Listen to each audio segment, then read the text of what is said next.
Boa noite, meus irmãos. Paz seja convosco. Amém? Aí. Um prazer retornar a essa casa de oração, rever amigos, irmãos. Estar com vocês é sempre um prazer, um privilégio, sempre abençoador para a minha vida. Sempre eu saio daqui renovado no Senhor, porque existe um óleo, uma unção prometida nas Escrituras, uma unção que verte, que desce na reunião dos santos. Então, é sempre muito bom estar aqui com vocês. Pastor Davi, muito obrigado, viu? Obrigado por mais um convite, uma oportunidade, meu amigo. Obrigado a toda a sua família pelo carinho de sempre, comigo, com a minha casa. Bom rever aqui amigos, pastores, né? Sempre aqui com a gente. Deus seja louvado. Bom rever meu amigo Nani Azevedo, né? Que ainda ontem, como eu comentei com ele ali, não sei se deu para ouvir por causa da máscara, mas ainda ontem eu estava lembrei de forma muito carinhosa nele, que eu entrei no carro vindo da igreja. Quando eu liguei a rádio, estava tocando uma música dele cantando. Eu ia até fazer um vídeo para mandar, acabei não fazendo, mas coincidentemente encontro ele hoje aqui. Estou feliz em vê-lo, amigo. Deus possa continuar sustentando você e lhe ajudando em tudo. Queridos irmãos, vamos observar um texto das Escrituras. Está em 2 Reis, capítulo 5. Veja você, o verso 1.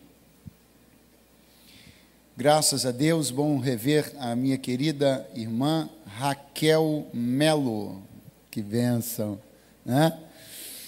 Raquel é uma bênção, ela é top demais, né? Ela é top. 2 Reis, capítulo 5. Eu estava ali desfolhando as páginas da Bíblia, relendo esse texto, permitindo ali algumas recordações sobre uma reflexão, quando a Raquel chamou o Nani para cantarem sobre o Naamã, né? Veja que coisa graciosa, né? Capítulo 5 do segundo livro dos Reis, verso 1. Acho que vai ter até bicho no final dessa música. Quantos encontraram podem dizer, eu amo a Bíblia? Ok. Está escrito, e Naamã, capitão do exército do rei da Síria, era um grande homem diante do seu senhor, e de muito respeito, porque por ele o Senhor dera livramento aos sírios, e era este homem herói valoroso, porém leproso. E saíram tropas da Síria, da terra de Israel, e levaram presa uma menina que ficou ao serviço da mulher de Naamã. E disse esta sua senhora, antes o meu senhor estivesse diante do profeta que está em Samaria, ele o restauraria da sua lepra.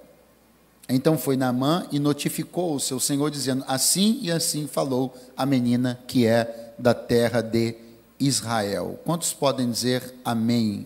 Amém. Isso é um milagre muito interessante na Bíblia, porque, como você já deve ter percebido, lendo a Bíblia, observando as coisas, né, ouvindo mensagens e tudo mais, existe naturalmente um enfoque na narrativa bíblica, e esse enfoque naturalmente está sobre Israel. Então, os protagonistas, em geral, das histórias bíblicas são homens ou mulheres de Israel. Portanto, como protagonistas da grande maioria das histórias da Bíblia, os homens de Israel, mulheres de Israel, são também aqueles que acabam por, de forma majoritária, serem os alvos dos milagres que a Bíblia registra.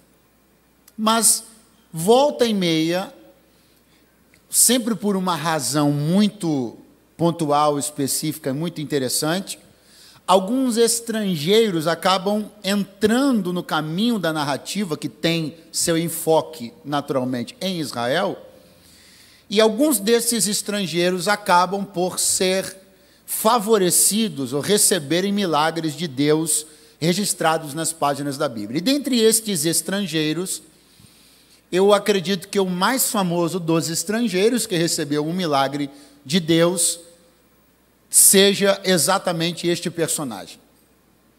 Este personagem que portava uma doença que no país dele, na realidade cultural, religiosa do país dele, era uma doença como outras, mas que dentro do contexto do povo de Deus em Israel era uma doença que tinha uma conotação diferente, porque ela também envolvia fatores e questões de ordem espiritual. Então, uma coisa era você ter lepra sendo um residente da Síria, uma outra coisa era você ter lepra sendo um residente de Israel. Tanto que você percebe que Naamã, embora portasse essa doença, ele exercia suas atividades com total normalidade, o que não seria possível se ele fosse um cidadão, um residente de Israel. Ele não poderia exercer suas atividades de forma normal, ele precisaria ser isolado, impedido, ele não poderia estar no convívio social normal, muito menos exercer uma patente tal qual ele exercia lá no seu país. Quantos me ouvem, digam amém. Esse estrangeiro, portanto, ele será alvo da bênção de Deus. Ele será alvo de um milagre de Deus. Ele será alvo de um favor de Deus. E ele, para tal, percorre um caminho. E esse caminho não é um caminho para estrangeiros, é um caminho para qualquer pessoa. Esse caminho não é propriamente um caminho pelo qual estrangeiros devam passar, ou etnia X ou Y devam passar para poder obter um favor de Deus. É um caminho natural, é um caminho que serve para que eu observe, você observe, todos nós observemos. Ou seja, todo aquele que deseja um favor de Deus pode ter na vida de Naamã, na história de Naamã, um caminho apontado para que nós aprendamos algumas coisas que devemos fazer e coisas que não devemos fazer, caso queiramos atrair o favor e a bênção de Deus. Quantos querem e precisam atrair o favor e a bênção de Deus? Digam amém esta noite. É uma reflexão de verdade bastante simples e bastante objetiva. Porém, com seu valor em algumas questões singelas, mas que eu tenho certeza que vão abençoar a sua vida. Repare que a Bíblia dá algumas informações, no verso que lemos, que é o primeiro, que merecem a nossa atenção, é um panorama muito interessante. Vou reler com você. E Naamã, capitão do exército do rei da Síria, era um grande homem. Eu preciso já ficar aqui. Repita, por favor, grande homem. Olha isso, meu irmão. Você acha que a Bíblia é um livro que joga a conversa fora? Você acha que a Bíblia, ela enaltece a personalidade, o caráter ou a moral das pessoas por alguma razão assim, para fazer uma média? Não. Para a Bíblia dizer que um camarada era um grande homem, você pode ter certeza que verificava-se em Naamã, de fato, grandezas éticas, grandezas morais. Ele construiu na sua vida grandezas, era um grande homem. A Bíblia não está tendo problemas ou dificuldades de enaltecer a grandeza moral, ética, de liderança, de serviço de um homem estrangeiro. Mas a Bíblia está reconhecendo, é um grande homem. Há uma grandeza nele, ou eu até digo, há grandezas nele, respeito nele. As pessoas respeitavam ele. A grandeza nele e as pessoas respeitavam ele. Eu já quero começar a mostrar a você como isso lança luz. É claro que se nós tomarmos um caminho de pensar que a bênção de Deus ocorre por razões de meritocracia, ou seja, eu estou sendo abençoado porque mereço, então nós vamos invalidar tudo, vamos invalidar o sangue do Cordeiro, vamos invalidar a ressurreição de Jesus, vamos invalidar tudo. Não é essencialmente pelo meu mérito, mas o fato é que muitas coisas que nós construímos, elas lançam luz, elas atraem um olhar. Não é porque as bênçãos não são pelo meu mérito que eu não vou procurar viver uma vida de grandezas, buscando grandeza de ética, buscando grandeza moral, buscando grandeza espiritual, porque se eu pensar, não é por mim, então eu vou viver uma vida pequena e medíocre, porque não é por mim. Deus não vai me abençoar pelos meus esforços, então também não me esforço em nada, não me relaciono bem, não crio amizades, não sou uma bênção para a vizinhança, não presto serviço nenhuma igreja, porque não é pelo meu mérito. Eu acho que esse é um caminho perigoso e acho que você concorda comigo. Naamã construiu uma vida grandiosa, e a Bíblia está parando para nos informar, ele era um grande homem. Diante de quem? Diante do seu Senhor. E a palavra Senhor, aqui, num primeiro momento do verso 1, está com letra minúscula, porque esse Senhor aqui refere-se ao rei da Síria, aquele a quem Naamã batia continência, aquele a quem Naamã prestava contas, aquele de quem Naamã ouvia ordens. Note, ele não tem conhecimento sobre quem é Deus. Ele não conhece um Senhor com S maiúsculo. Ele ainda não tem experiência com o Deus de Israel. Mas ele vai pegar a referência de domínio, senhorio, poder que ele tem e vai se sujeitar a isso. Então ele já é uma pessoa que consegue, que sabe das suas posições de sujeição. Portanto, ele já tem uma predisposição à sujeição e à obediência, porque ele está como que diante do seu Senhor. Ainda não sabendo quem é o Senhor dos senhores, o Rei dos reis, aquele que breve no texto seria apresentado a ele, mas ele já tem uma predisposição a reconhecimento de autoridade. Isso é um tipo de gente que também tende a lançar luz sobre si próprio e atrair o favor de Deus. Agora veja uma outra coisa, porque por ele, ou seja, através dele, o Senhor, agora não é Senhor com S minúsculo, agora é Senhor com S maiúsculo, o Senhor dera livramento aos sírios.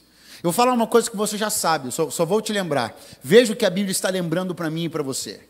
Esse nosso Deus, ele intervém em relações internacionais. Esse Deus não é o Deus só de Israel. Esse Deus é o Deus de todo o globo. Esse Deus é o Deus que define destinos e rumos de uma guerra na Síria. Esse Deus é o Deus que define rumos da Babilônia. Esse Deus é o Deus que define rumos no Egito. Porque o Salmo 27 diz que do Senhor é a terra, a sua plenitude, o mundo e todos os que nele habitam. Muitos movimentos estão acontecendo em caráter internacional agora, e homens estão pensando que estão fazendo isso porque querem, mas estão meramente cumprindo um desígnio eterno e soberano daquele que está no governo de todas as coisas. A ele a glória nesta noite. Agora veja só que curioso, a Bíblia está dizendo que Deus usou Naamã. Sim, a Bíblia está dizendo que através de Naamã, Deus deu uma vitória, um livramento aos sírios. A Bíblia está dizendo que Deus usou Naamã quando, pastor? Antes mesmo dele saber quem era Deus. A Bíblia está dizendo que Deus usou Naamã como uma ferramenta. Quando, pastor? Antes mesmo dele saber que Deus existia. A Bíblia está dizendo que antes mesmo de Naamã reconhecer o Senhor como Deus, o Senhor já usava ele. Já usava como ferramenta e instrumento para atender os seus interesses, os interesses de Deus. Eu quero dizer uma coisa para você, já há muito tempo Deus está de olho em você. Há muito tempo as mãos de Deus já vêm conduzindo coisas na sua vida. Muitas coisas que aconteceram que você reputou ao acaso, já eram Deus cuidando dos seus caminhos, aparando as suas arestas e aplainando as suas estradas. Muitas coisas que você reputou por sorte, já era Deus favorecendo você pela sua benignidade e graça. Por quê? Porque tudo isso fazia parte de um plano. Não que você continuaria sendo favorecido sem conhecê-lo, mas favorecê-lo antes de conhecê-lo, para que um dia você estivesse aí onde você está, sabendo quem foi que fez o que fez e dando glória a quem é digno de dar. Quem pode dar glória a quem é digno na noite desse dia? Quando Naamã venceu a guerra em questão no verso 1, ele não disse glória a Deus. Ele pensou que venceu porque era bom. Mas depois que ele conheceu a Deus, eu tenho certeza que um dia ele chegou em casa, lembrou daquele dia, daquela vitória e disse: fui eu nada, já era Deus na minha vida.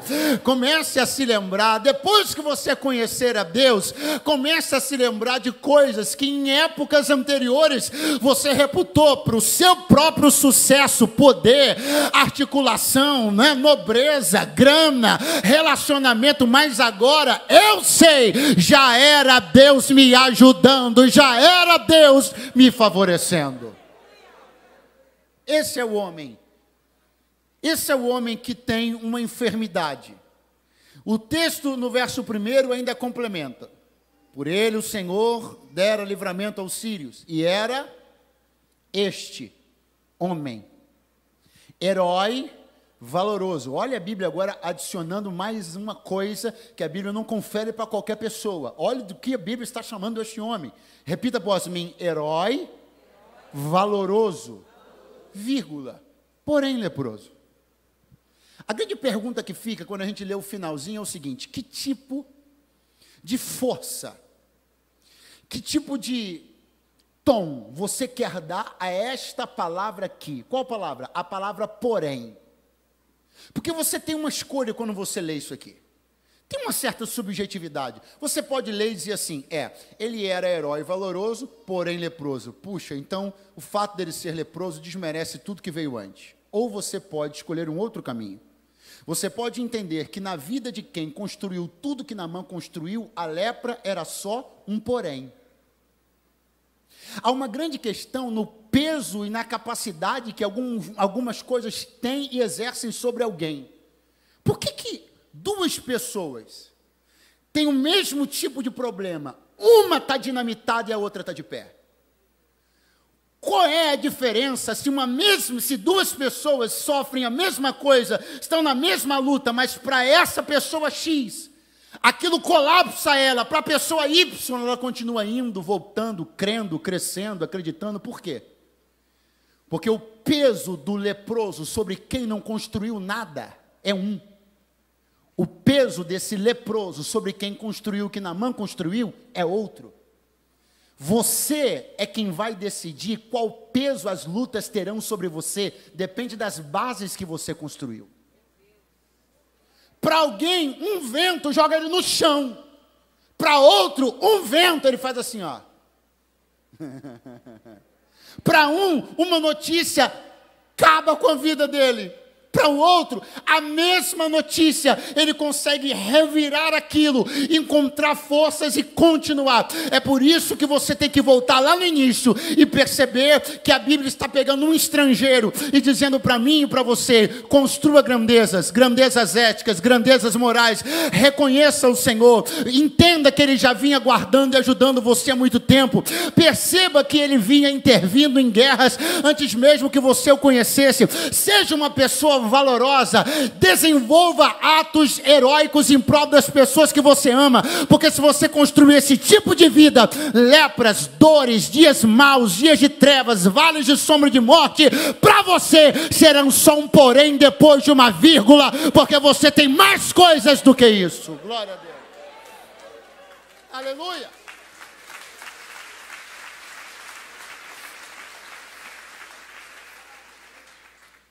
O que antes do porém, eu e você construímos? Naamã construiu tudo que eu narrei para você até agora. Então o impacto desse leproso é assim: porém leproso. Há um porém. Não há uma desqualificação, uma destruição, não implode tudo que veio antes disso. É um porém. Precisa ser contado, considerado, superado, vencido, mas não anula tudo que ele construiu antes disso aqui. Aí, em função de uma questão que havia acontecido nos movimentos logísticos das batalhas, uma moça, uma menina, é tirada de Israel e levada cativa para a Síria. E onde ela vai trabalhar? Na casa de Naamã, servindo a esposa de Naamã. E ela observa, como qualquer pessoa observaria, ela observa que o homem que é o dono daquela casa, que é o general, o herói das batalhas, eu uni duas coisas aqui, o general, o herói das batalhas, esse homem é leproso, e ela se desperta de um interesse, que é um típico interesse que não é normal. Não é normal desejar favorecer seu algoz. Não é normal desejar fazer algo de bom por alguém que é pertencente a uma nação que subjuga a sua, e que inclusive trouxe você cativo e prisioneiro. Essa moça não está naquela casa ganhando salário, ela está naquela casa como escrava. Mas ela consegue enxergar nesse homem qualidades suficientes para que ela deseje favorecê-lo através de uma informação que ele não tem, mas ela tem. Há um profeta em Samaria que é usado por Deus com milagres. E se este general for até ele, certamente Deus fará um milagre na vida deste general. Agora, o que eu quero que você compreenda, o que eu quero te mostrar, sabe o que vai acontecer? A moça, numa posição totalmente desfavorável, ela vai querer, vai sentir vontade de ajudar. Ela vai obedecer à cadeia de comando, ela não vai falar com ele, ela vai falar com a senhora dela, com a esposa dele. Ela fala com a mulher. E quando a mulher ouve isso, a mulher sente-se também empolgada. Então, a menina que era um elo só, uniu-se a um segundo elo, a esposa. A esposa então vai até Naamã, ele também está empolgado, é um terceiro elo. E ele vai ainda buscar um quarto elo, porque ele vai falar com o rei. E o rei escreve uma carta para mandar até o rei de Israel. Era no entendimento dele de relações diplomáticas, era o que ele deveria fazer. E ele faz isso na melhor das intenções, escreve uma carta. Então, em 2 versículos, existem 3 pessoas se movimentando, se articulando e se unindo em prol de um homem. A menina, a esposa e o rei. Diga comigo, a menina, a esposa e o rei. Os 3 formam uma força-tarefa para recuperar um homem. Os 3 se articulam e formam uma força-tarefa para recuperar um homem. Um homem leproso, mas um homem que era herói. Veja, o que eu quero mostrar a você, o que eu quero que você compreenda, para lhe incentivar a construir um tipo de vida como a vida que Naamã construiu. Você acha que se esse camarada não valesse nada, essa força-tarefa teria se levantado? Sim ou não? Você acha que se ele fosse um qualquer, se você acha que ele fosse um explorador, se você acha que ele tratasse mal essa mulher, se ele fosse um péssimo marido, se ele fosse um servo, um general insubmisso, essa força-tarefa se levantaria para ajudar esse homem, sim ou não? O que eu quero que você compreenda é que é mais fácil. Há uma tendência maior das pessoas quererem recuperar os heróis e não os vilões. Os vilões tendem a ser esquecidos e abandonados. Os heróis sempre tenderão a ser recuperados e investidos. Às vezes alguém reclama do abandono, do ostracismo, reclama de ter sido deixado para trás, reclama de que não receba ajuda, não receba apoio. Mas qual vida foi construída antes desta? Ninguém quer armar um vilão. Ninguém quer um vilão saudável, porque um vilão saudável se erguerá para fazer mais coisas ruins, mas há um herói, a este sim se quer levantar, há um homem de bem, a este sim se quer levantar, há um chefe de família, a este sim se quer levantar, há um bom crente, a este sim se quer levantar. Se você quer que forças-tarefas se formem para recuperar você, levantar você, ajudar você, construa uma vida que dê às pessoas o interesse de levantar você. Esse é Naamã. Esse é Naamã, um agente produtivo. Primeiro, dentro de casa. Em algum momento você enxergou aqui algum tipo de falta. Em algum momento sugere o texto que a casa de Naamã estava com algum tipo de dificuldade, atravessando algum tipo de falta. Essa mulher tinha tudo. Eu estou mostrando a você que a doença de Naamã não impedia de ser produtivo. Ele produzia para a família e produzia para o reino, porque mesmo doente, mesmo leproso, ele era o campeão que era.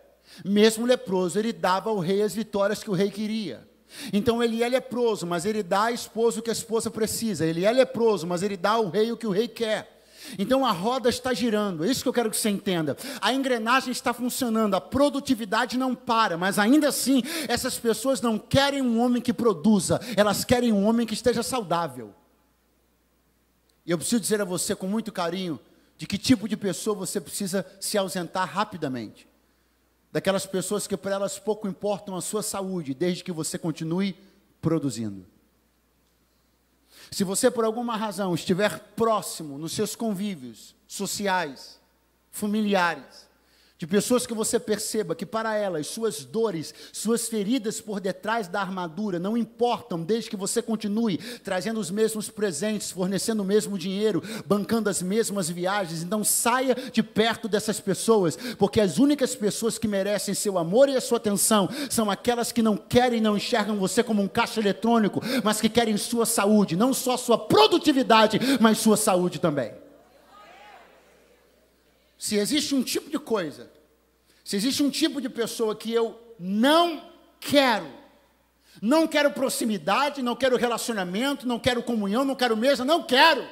Quem? Esse tipo de pessoa que avalia, que observa apenas aquilo que você pode produzir. Então, não importa, se você está produzindo, está bom. Se você está produzindo, tudo bem. Coloque a armadura por cima da sua dor e vá. Coloque a armadura por cima das suas feridas e produza, ganhe dinheiro, viaje, faça o que tem que ser feito e pouco importa. Não, eu estou profetizando aqui, na noite desta segunda-feira, que Deus levantará uma força-tarefa de pessoas que não querem só os números que você proporciona, mas querem te ver feliz, te ver bem, te ver saudável, te ver cheio do Espírito Santo. Esse tipo de gente vai entrar no seu caminho, é o que eu libero sobre a sua vida em nome de Jesus esta noite. A gente tem que ter um pouco de ação, eu diria, enérgica. E não confundir isso com falta de misericórdia ou de mansidão da nossa parte. Não é uma questão de misericórdia ou de mansidão, é uma questão de sobrevivência. Eu não vou continuar dando cartaz a pessoas que tomam esse tipo de atitude, que têm esse tipo de coração. A força-tarefa vai se unir, porque querem recuperar um herói. E este herói será recuperado porque, a despeito dos números que ele produz, essas pessoas enxergam que ele não está bem. Então, se ele não está bem, pare agora um pouco de produzir os números e vá até a fonte da cura. E quando você voltar, nós voltaremos a celebrar seus resultados, mas sabendo que por dentro você está bem. Oh, glória a Deus. Naamã vai até Samaria. Ele vai com uma carta do seu rei. E o seu rei, como eu disse, deu esta carta para ele na melhor das intenções. Era a visão diplomática que ele tinha da forma como as coisas deveriam ser conduzidas. Mas o rei de Israel, quando olha a carta, se sente indignado ou agredido. Como eu sou Deus para poder curar alguém. Mas esse fato que está acontecendo ali de forma muito reservada, ele chega por um conhecimento ou informação de naturezas sobrenaturais até o profeta, até Eliseu. E Eliseu ousadamente diz: mande ele vir aqui. Ele saberá que há profetas em Israel. Mande ele vir aqui. Mande ele deixar aquele caminho de diplomacia que ele pensou que era o caminho, e venha aqui, passar pelo caminho profético, porque ele vai começar a entender que nem tudo se resolve diplomaticamente. Existem coisas que, se o céu não fizer, nenhuma relação diplomática faz. Naamã vai lá, bater na porta da casa de Eliseu, que com um tipo de humor muito interessante naquele dia, disse: nem vou lá. Pegou o servo dele e disse: vai lá e fala com ele. Só dá para ele a receita do que eu mandei ele fazer. Mandei ele dar 7 mergulhos no Rio Jordão. Irmão, quando o homem ouviu isso, imagine você chegar cheio de pompas e circunstâncias, com uma cabeça que funciona dentro do sistema das relações diplomáticas. De repente você é mandado até a casa de um profeta. Isso já é muito estranho, porque quem é esse profeta? Ok, eu vou lá, mas ele nem me recebe. Ele manda um mensageiro que me dá uma ordem absolutamente descabida. Me manda mergulhar 7 vezes num rio sujo, feioso, chamado Jordão. Aí ele sai de lá e diz assim: isso é um absurdo. Tudo bem, mergulhar eu até mergulharia, Mas eu podia mergulhar nos bons rios lá da Síria, o Abana, o Farpar. Agora, ter que mergulhar aqui nesse Jordão, aí alguém, é muito interessante, um servo, alguém que estava ali, não tinha talvez patente, não tinha, mas um servo com bom senso. Como o bom senso é um agente iluminador de ideias, né? O camarada cheio de bom senso olhou para Naamã e disse assim: meu senhor, o senhor já veio até aqui. Você sabe quando você está cheio de razões e cheio de salto alto, aí vem uma pessoa que não tem patente nenhuma, mas só te dá uma dosezinha do que você precisava, bom senso. Mas você já veio até aqui. É como quem diz assim: mas meu senhor, o senhor não está na posição de exigir muita coisa, não. Olha a situação que o senhor está, o senhor se despencou de lá para cá, já que o senhor resolveu entrar nessa, fica doido de vez. A visão daquele moço é uma visão muito útil, que muita gente precisa. Já que você resolveu colocar a ponta do pé, mergulha logo. Você não veio, você não saiu lá das suas crenças, valores, das suas ideias, concepções, culturas. Você não se dispôs a vir aqui, você não está aqui, você não está pisando aqui. Tu não fica me olhando assim, já que você veio. Mergulha logo, se desfaz logo do seu eu, da sua vaidade. Você não veio aqui para molhar a ponta do dedão, não, meu irmão. Você veio aqui para mergulhar, ou mergulha ou não vem. É uma dose de bom senso. Deixa eu te ajudar com uma dose de bom senso. Você já está aqui. Ah, mas eu ainda tenho muitas dúvidas, mas você já está aqui. Não, mas tem coisas que eu ainda não entendi. Você que veio na igreja hoje, não entendeu? Meu irmão, eu sou crente desde que nasci, tem um montão de coisas que eu não entendi ainda. O moço olha para ele, o servo olha para ele e dá uma pitada de bom senso. O senhor já está aqui. Desce. Ele diz assim: não era o que eu esperava. Ah, então me diga o que o senhor esperava. É muito interessante, né? Porque a gente sempre espera alguma coisa. O que Naamã vai expor é o modelo que ele julgou que aconteceria, a forma modus operandi, né? A forma como ele acreditou que as coisas aconteceriam. Então ele acreditou que aconteceria assim: ele chegaria diante do tal homem de Deus, palavras dele, e esse homem de Deus colocaria as mãos sobre ele. Não, não pode. Porque eu expliquei para você no início, o que é doença normal lá na Síria, em Israel, tem outros fatores envolvendo isso.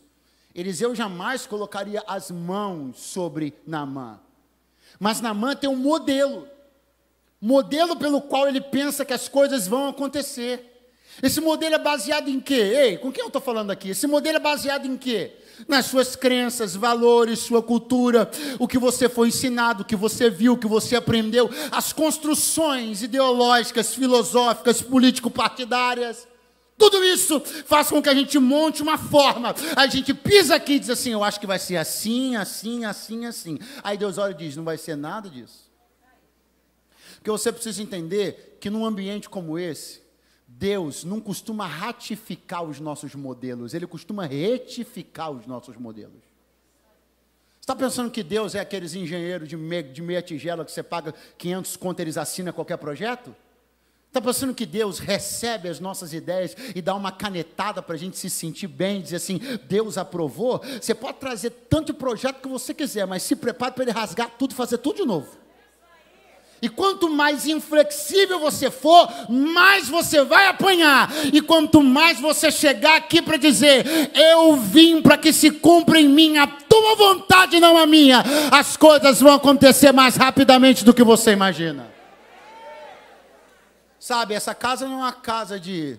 Deus não está sentado aqui assinando com carimbo. Isso aqui não é aquelas repartições públicas do carimbaço, né? Você vem aqui com a sua ideia, Deus carimba, vai, está abençoado. Ah, esse aqui que eu quero, esse é o tipo de vida que eu quero viver, Deus carimba e diz, vai. Aí você sai daqui com aquela sensação boa, né? Se sentindo super bem, porque Deus validou seus projetos. Porque Deus convalidou suas ideias, seus planos de futuro. Meu irmão, eu não sei de onde você tirou essa ideia, mas o Deus que nós servimos é um Deus cujos pensamentos não são como os nossos. Eles são mais altos do que os nossos pensamentos. Então não pense você que Deus tende a concordar conosco. Não, muito mais discorda do que concorda, porque sua mente é muito mais alta, seu coração é plenamente sábio, enquanto o nosso é enganoso. Ele já conhece o futuro porque já está lá e nós especulamos. Ele não, ele conhece, então se disponha a deixar Deus ser Deus como Ele quer ser na sua vida. Ah, mas eu esperava que fosse assim. Pois é, mas não vai ser. Você vai lá no Jordão. Você vai descer lá no Jordão. Incômodo, esquisito, estranho, inadequado, mas você vai lá. Não, mas não tinha a menor ideia de que séculos depois, um punhado de séculos depois, o Filho de Deus ia ser batizado naquele rio. Por que o general da Síria está se achando coisa demais para entrar ali?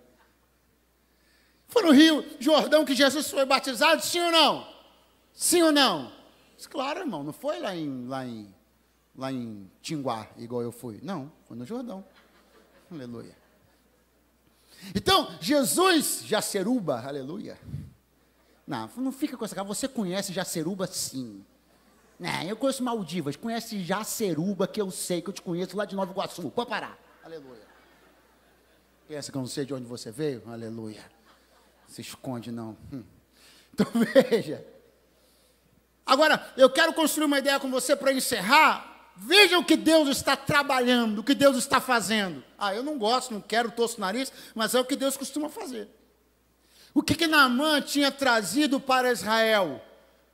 Tinha trazido uma carroça de presentes, para dar esses presentes a Eliseu. É o modelo, é a forma como ele acredita que se atrai a favores, presenteando, permutando. Mas Deus e nem Eliseu queriam absolutamente nada do que estava na carroça de Naamã. E é exatamente por isso que ele terá que descer ao rio. É muito por isso que sua cura estará lá, nas águas do Rio Jordão. Porque para que ele desça as águas do Rio Jordão, ele terá que deixar sua carroça de presentes na margem do rio. Vai deixar a carroça de presentes na margem do rio, vai descer só. Vai deixar a carroça de presentes na margem do rio e vai descer só ele e um punhado de fé. E se tiver como grão de mostarda, recebe, porque não é sobre a sua carroça de presentes, é sobre você. Não é sobre o que você está querendo prometer que fará, seus donativos, ou seu isso, ou seu aquilo. É sobre você, sua capacidade de crer e de se entregar. Eu deixo estas coisas na margem do rio e eu desço sozinho para me encontrar com aquele que está primeiramente olhando para mim. Para mim. Não pode entrar com carroça de presentes no Jordão. Dados interessantes sobre o Jordão. Primeiro, nunca levou em suas águas uma embarcação comercial. O Jordão nunca levou em suas águas uma embarcação comercial. Não é um ambiente de comércios. Então vai mergulhar sozinho. Não vai fazer negócios. Vai mergulhar sozinho. Segundo dado interessante sobre o Rio Jordão, nunca foi utilizado para irrigação. O que isso significa, pastor? Que o único jeito de usufruir da sua água é estando lá. Que pena, você foi embora, mas eu vou tentar de novo. O único jeito de usufruir da sua água é estando lá no rio. Você não pode fazer um puxadinho. Você não pode fazer um jeito de desviar a água para ir aonde você está. Você tem que ir lá. Ele não trabalha irrigando coisas, lugares ou pessoas. Ele não se permite ter seu curso desviado para atender quem não quer vir. Não se permite ter seu curso de águas desviado para favorecer quem não quer se movimentar. Não porque não pode, mas porque não quer, porque seu preciosismo não deixa, sua vaidade não deixa, não vai ter canalzinho para chegar lá, vai ter que vir aqui. As águas estão disponíveis a quem quiser, estão aqui. Oh, glória a Deus. Terceiro dado, nunca se construiu nenhuma edificação em suas ribanceiras ou margens. Nunca se construiu nenhuma edificação em suas ribanceiras ou margens, ou seja, ele não pode ser explorado em suas margens, ele precisa ser adentrado. Você não pode ficar na borda querendo explorar o recurso, ou você entra ou não recebe nada. Você não pode pegar uma vara de pescar e ficar sem querer se envolver, sem querer se relacionar. Fica aqui na margem e quando for bom, quando for conveniente, quando não tiver ninguém olhando, eu dou uma molhadinha no pé, jogo um anzol, tento pescar uma bênção, trago de volta. Não, ele não permite explorações marginais. Ele não é um rio que se permite ser explorado pela margem. Ele é um rio que se permite ser explorado mergulhando nele. As relações com Deus e seus mistérios não são marginais nem superficiais. Elas são profundas. Mergulhe em Deus, não há outra forma de conhecê-lo. Oh, glória a Deus. Naamã mergulhará 7 vezes. Quantas vezes? Muito fraco. Quantas vezes? E na 7ª vez, quando ele se levanta, meu irmão, não sou eu, é a Bíblia quem diz que a sua pele estava totalmente recuperada, a ponto de poder se comparar com a pele de um recém-nascido. Não era apenas uma remoção das chagas e das feridas. Ele recupera, recobra. Ele retorna à sua condição mais pura, a da pele de uma criança, de um recém-nascido. Aonde fatores não tinham ainda comprometido a pureza, aonde intervenções biológicas, microbiológicas, virais, poeira, nada ainda tinha tocado. É um recomeço. Essa palavra é tão gostosa, né? Eu disse que é o que? É um? Diga para alguém que está do seu lado, tem recomeço para você hoje aqui. Em Deus existe a capacidade de ser reiniciado. Em Deus existe a capacidade de recomeçar. As águas que estão sendo ministradas esta noite aqui, elas têm o poder não só de remover aquilo que há de mais grosseiro em você, mas elas têm o poder de fazer com que tudo seja como foi um dia. Recomeço. Não é apenas uma limpeza superficial, não é tirar o grosso, não é só arrancar a casca, é tornar a inocência, é recomeçar. É como se você nunca tivesse sido assolado, é como se nunca tivesse sido entenebrecido, é recomeçar. Tem uma atmosfera de recomeço na noite desta segunda-feira aqui, para alguém esta noite. Oh, glória! Naamã saiu daquelas águas, tentou insistir novamente com Eliseu a respeito dos presentes. Eliseu disse: já te falei e repito, não quero seus presentes. Você não veio aqui permutar, você veio aqui receber um favor de Deus. Hoje não. Depois você oferta como você quiser. Agora não. Não vamos ligar as coisas, não vamos atrelar uma coisa a outra. Você vai ter muito tempo para ofertar. Mas agora você precisa entrar aqui, saber que quem fez foi Deus. E não fez por causa daquilo que você trouxe. Fez porque Ele já vinha olhando você há muito tempo. Aí, de repente, Naamã surpreende, eu encerro, olhando para Eliseu e dizendo assim: já que você não me atende no pedido de deixar eu te dar os presentes, me atenda em outro pedido. Eliseu diz: ok, qual? Eu não posso te dar nada? Eliseu diz: não, hoje não quero. Aí Naamã diz: então, já que eu não posso deixar nada aqui, eu posso levar? Mudou, né? Pode. O que você quer levar? 2 sacos de areia. Como é que é, irmão? 2 sacos de areia. É isso que você quer levar? Leva. Alguém olhou, alguém considerou, alguém pensou, o que deu na cabeça desse homem? Por que ele quer levar 2 sacos de terra daqui? Agora há pouco ele queria deixar uma carroça de presentes? Agora há pouco ele nem mesmo queria entrar na água e agora quer levar até a terra?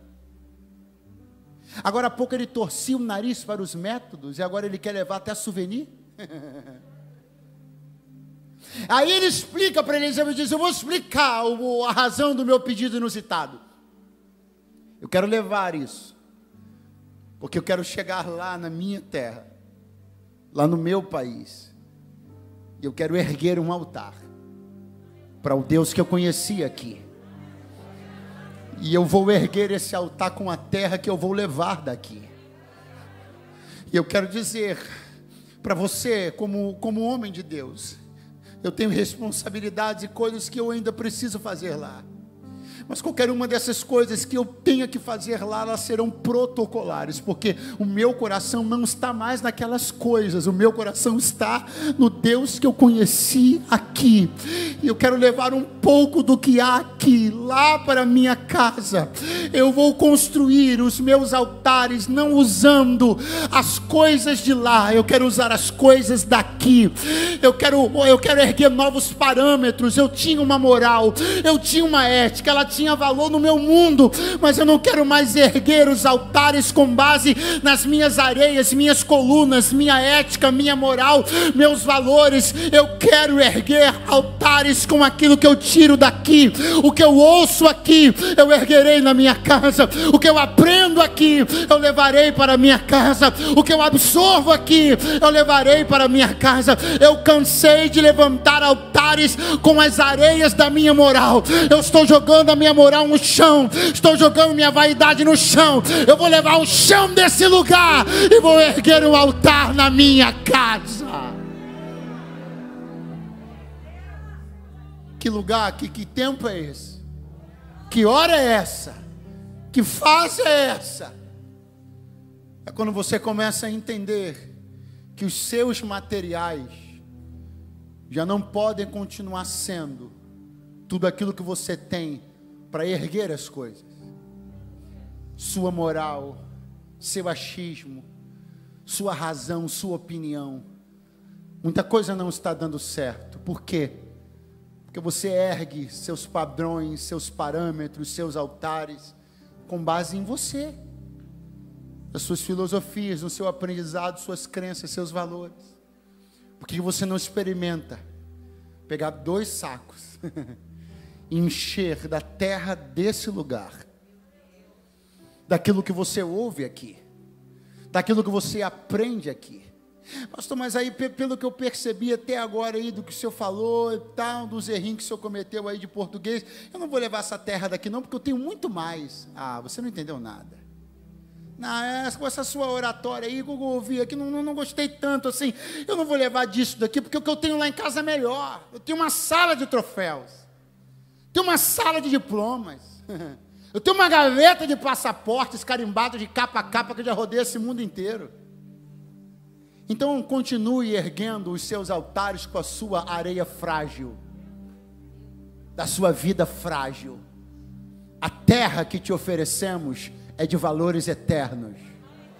Eu garanto que o que você construir com base no que você aprender e ouvir neste lugar não vai ruir, não vai te decepcionar, não vai te trazer dor, não vai te trazer dano. Aquilo que você leva daqui não é um material qualquer e nem desprezível. O que você leva daqui tem solidez suficiente para que você construa sua vida, seus relacionamentos, seus negócios, para que você crie teus filhos, para que você use os parâmetros do que você ouve aqui para conduzir tua casa, teu casamento, teus negócios, teu ministério.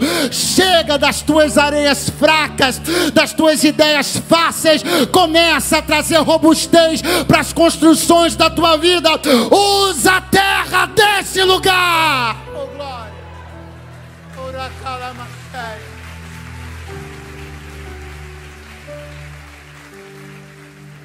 Ah, mas eu sou de correntes e de ideologias que datam do século 17. Ah, mas a minha família é uma família muito tradicional no Rio de Janeiro. Isso aí data do século XIX. Fraco. Pequeno demais. Estou te propondo construir sua vida com areias, terras, valores, de uma palavra que veio antes de qualquer ideologia, precede qualquer filosofia, antecede qualquer ciência. Ela é antes de mim, antes de você, antes de teus pais e dos teus avós. Eis o fundamento, Cristo, a palavra. Não se pode colocar outro fundamento senão o qual já está posto, que é Jesus Cristo.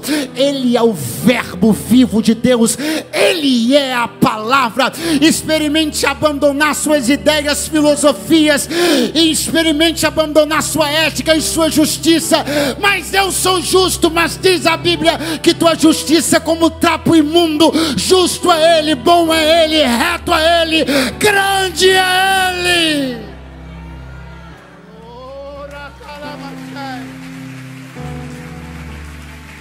Está ficando de pé do seu lugar agora, se você entende que aqui está o soberano, o grande. Se você entende que este não é um lugar qualquer, com valores quaisquer, com uma palavra qualquer, vá ficando de pé do seu lugar e dizendo palavras de adoração e de reconhecimento à grandeza, à glória e à soberania daquele que está neste lugar.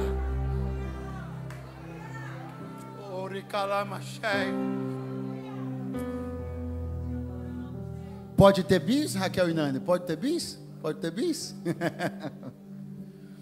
Por que, pastor? O senhor está... Porque eu acho que essa canção, enquanto entoada, vai te ajudar. Vai te ajudar. A quê? A reconhecer que você não pode mais continuar erguendo seus castelos, sua vida, seus projetos em cima de coisas tão frágeis. Tão frágeis. A vida humana é frágil, as ideologias humanas são frágeis, é tudo muito recente. Perto de Deus, que é eterno, tudo ideia nova. Sair para Deus é tudo ideia nova, tudo coisa que surgiu ontem. Pastor, ontem não, eu sigo coisas que datam do século XV. Deus é eterno, isso para Deus nasceu ontem. Se você consegue entender que você não pode mais continuar nas margens do rio, se você quer nesta noite entrar nas águas, se você quer conhecer o Deus deste lugar, se você pela primeira vez em toda a sua vida quer realmente fazer uma aliança com Deus da Bíblia, entregando a Ele a tua vida e o teu futuro e crendo que todas as demais coisas Ele vai fazer. Então, enquanto essa canção vai ser entoada, você vai deixar a vaidade aí, vai deixar o orgulho, vai deixar o eu, vai largar tudo aí na cadeira e vai vir até aqui no altar dizendo: eu quero uma aliança com o Deus da Bíblia. Oh, glória a Deus. Quando meu eu... Sai do seu lugar agora, você que nunca fez uma aliança com Deus. De onde você estiver, se movimento no altar agora. Eu estou esperando você. A primeira pessoa já está chegando aqui. Venha! As águas do rio. A segunda pessoa está caminhando. Venha. Não subirei. Lá no fundo, vem. Estou esperando você. Vem. Abre mão de tudo essa noite. Ouse abrir mão. Ouse abrir mão. Tenha coragem. Só para servir. Onde você estiver agora, sai do seu lugar. Venha fazer uma aliança com Deus. Venha, onde você estiver, venha. Só pra te adorar, Senhor, Senhor, quebra o meu orgulho. Seja quebrado agora todo orgulho em nome de Jesus. Seja quebrado agora todo orgulho. Vem, vem. Deixa teu orgulho de lado, vem. Me purifica. Eu quero servir como na mão do Deus. Senhor, Senhor,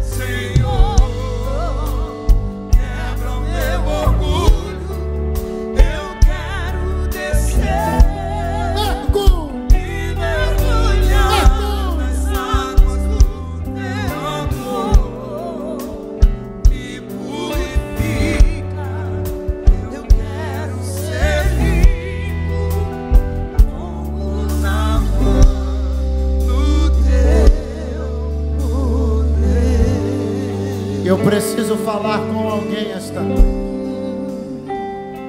que um dia experimentou esta bênção, esta comunhão, esta graça,